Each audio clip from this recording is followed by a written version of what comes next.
প্রিয় শিক্ষক মণ্ডলী, আসসালামু আলাইকুম। আশা করি সবাই ভালো আছেন। আজকে আমরা আলোচনা করব প্রাইমারি স্কুলের ছাত্রছাত্রীর যে উপবৃত্তির তথ্য এক্সেল শিটে এন্ট্রি করতে হয় সেটি কিভাবে এন্ট্রি করব। এই জন্য আমার কাছে একটা এক্সেল শিট আছে। এই এক্সেল শিটটি আমি ওপেন করব। আগে এক্সেল শিটটি ওপেন হয়ে গেলে আমরা যেটি দেখতে পাচ্ছি, এখানে একটা ছক দেওয়া আছে, যেমন সুবিধাভোগী ছাত্রছাত্রী বা অভিভাবকের তথ্য, চাহিদা, হাল ফিলকরণ সংক্রান্ত তথ্য একটি ছক। এই ছকে আমরা দেখা যাচ্ছে প্রত্যেকটা স্কুলের ইএমআইএস কোড আছে, সেই কোড লিখবো। তারপরে স্কুলের নাম, ক্লাস, কোন ক্লাসের আমরা ডাটাগুলো ইনপুট করতে চাই, তারপর সেকশন কোন শাখার। এরপরে আমরা দেখতে পাচ্ছি 17টি এখানে কলাম আছে। 17টি কলামের প্রত্যেকটি কলামে একটি করে ফিল আছে। যেমন প্রথমে আমরা দেখতে পাচ্ছি রোল নাম্বার, ছাত্রছাত্রীর রোল নাম্বার, তারপরে নেম অফ স্টুডেন্ট, ছাত্রছাত্রীর নাম, তারপরে বার্থ রেজিস্ট্রেশন নাম্বার, তাদের জন্ম নিবন্ধনের যে নাম্বারটি সেই নাম্বারটি, তারপরে দেখতে পাচ্ছি ডেট অফ বার্থ, ছাত্রছাত্রীর জন্ম তারিখ, তারপরে জেন্ডার, তারপরে দেখতে পাচ্ছি তার মাদার্স নেম, মায়ের নাম, মাদার্স ডেট অফ বার্থ, মায়ের জন্ম তারিখ, তারপরে মাদার্স এনআইডি, এখানে তার মায়ের ভোটার আইডি নম্বরটি, তারপরে দেখতে পাচ্ছি ফাদার্স নেম, পিতার নাম, ফাদার্স ডেট অফ বার্থ, তার পিতার জন্ম তারিখ, ফাদার্স এনআইডি, তার পিতার ভোটার আইডির যে নম্বরটি আছে সেই নম্বরটি আমরা এখানে দিব।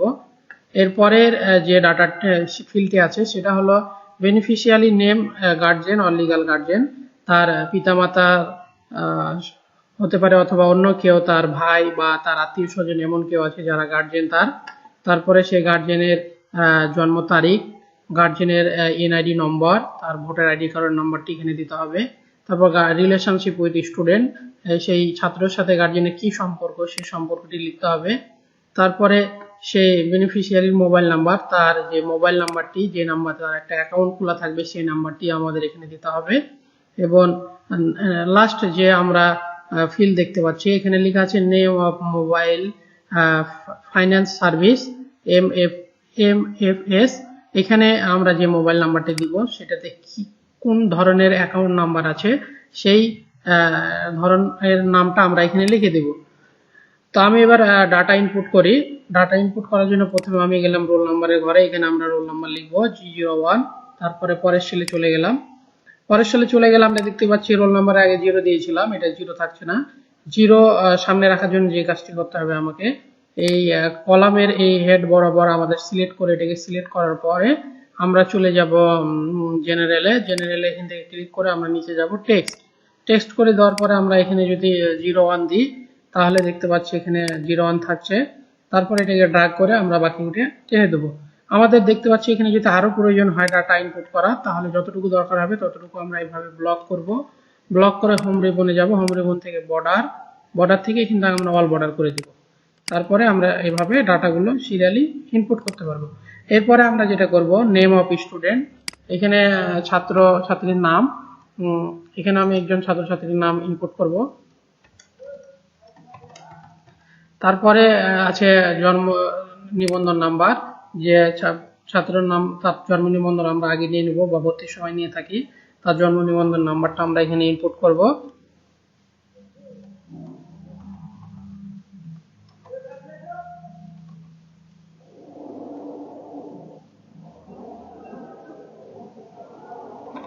এরপরে আমরা যে কাজটি করবো, পরের সেলে চাপ দিব। পরের সেলে চাপ দিলে আমরা দেখতে পাচ্ছি এখানে লেখাগুলো শো করছে না ঠিকভাবে। আমরা উপরে দেখতে পাচ্ছি এটা ঠিকভাবে শো করার জন্য আমরা এই কলামটাকে সিলেক্ট করব এবং আমরা হোম রিবনে এখানে জেনারেল থেকে এটাকে আমরা টেক্সট করে দেব।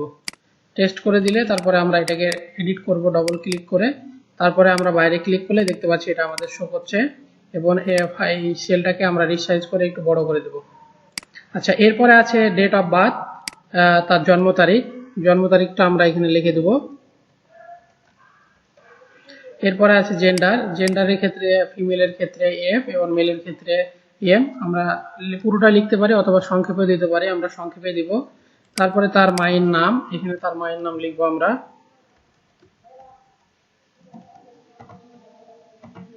তারপরে আমরা এই সেলটাকে একটু রিসাইজ করে একটু বড় করব।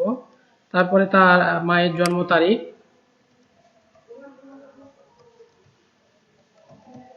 এরপরে পরের সেলে চলে যাব, মায়ের এনআইডি নাম্বার। তারপরে সেলে আমাদের তার দেখতে পাচ্ছি তার পিতার নাম,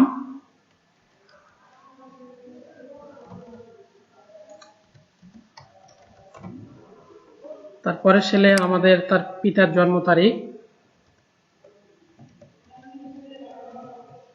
এরপরে তার পিতার এনআইডি নম্বর,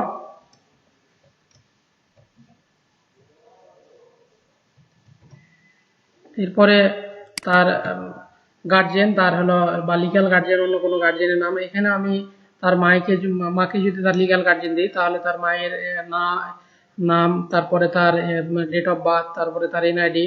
যেহেতু আমরা এখানে ডাটাগুলো ইনপুট করা আছে, এগুলোকে আমরা এভাবে সিলেক্ট করে কন্ট্রোল-C দিয়ে কপি করব এবং এখানে এসে আমরা এখানে পেস্ট করব। পেস্ট করে দিলাম। তারপর এটাকে আমরা একটু বড় করব। এরপরে আমরা যেটা করব তার সাথে তার সম্পর্ক, যেহেতু মায়ের সম্পর্ক আমরা এটা মাদার্স লিখে দিলাম। এরপরে আমরা তার মোবাইল নাম্বার, যে মোবাইল নাম্বারটিতে আমাদের অ্যাকাউন্ট খোলা আছে সেই মোবাইল নাম্বারটি আমরা দিব। এরপরে দেখতে পাচ্ছি মোবাইল নাম্বারে আমরা সামনে 0 দিয়েছিলাম কিন্তু 0 থাকছে না। এই জন্য আমাকে যে কাজটি করতে হবে, এই কলামের হেডে ক্লিক করে আমরা এখানে জেনারেল থেকে এটাকে আমরা টেক্সট করে দেব। টেক্সট করে দেওয়ার পরে এরপরে আমরা এখানে ডবল ক্লিক করব। ডবল ক্লিক করে আমরা সামনে 0 দেব। 0 দিলে এবার দেখতে পাচ্ছি আমরা 0 থাকছে এবং এই অ্যাকাউন্ট নাম্বারটা কোন টাইপের সেটা আমরা লিখে দেব। এটা আমাদের যেহেতু বিকাশ অ্যাকাউন্ট নাম্বার, সেহেতু আমরা বিকাশ কথাটি এখানে লিখে দিলাম। এরপরে ফাইনালি আমাদের একজন স্টুডেন্টের ডাটা ইনপুট করা হয়ে গেছে। এইভাবে আমরা চাইলে আরো স্টুডেন্টের ডাটাগুলো ইনপুট করতে পারি। এখানে আমাদের আরেকটি কাজ আছে, সেটা হলো ইএমআইএস কোড। প্রত্যেকটি স্কুলের ইএমআইএস কোড আছে, এই কোডটা আমরা লিখে দেব।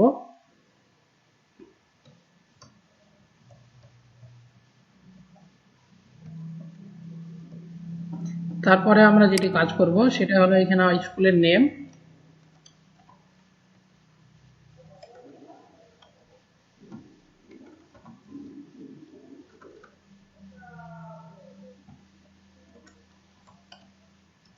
সংক্ষেপে আমরা লিখে দেব গভর্নমেন্ট প্রাইমারি স্কুল। এরপরে তার ক্লাস, কোন ক্লাসে পড়ে সেই ক্লাসের আমরা লিখে দেব ক্লাস 5। তারপরে সে সেকশন, কোন সেকশনে এভাবে আমরা এটা পূরণ করার পরে আমরা যদি আরো স্টুডেন্টের নাম এখানে ইনপুট করতে চাই ইনপুট করতে পারবো। এবং ফাইনালি আমরা ডাটাগুলো ইনপুট করার পরে আমরা এভাবে ব্লক করব পুরোটুকু যতটুকু ডাটা থাকবে। ব্লক করার পরে আমরা হোম রিবনে যাব এবং এখানে অ্যালাইনমেন্টটাকে আমাদের সেন্টার করা নয়, আমরা এটাকে সেন্টার করে দেব। তাহলে আমাদের প্রত্যেকটা লেখা আমাদের প্রত্যেকটা ঘরের মিডিলে হয়ে গেছে।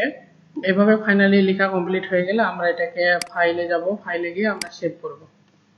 সেভ করা হয়ে গেলে আমাদের কাজ শেষ। এগুলো আমরা পরে সাবমিট করব। তো সবাইকে আবারও ধন্যবাদ।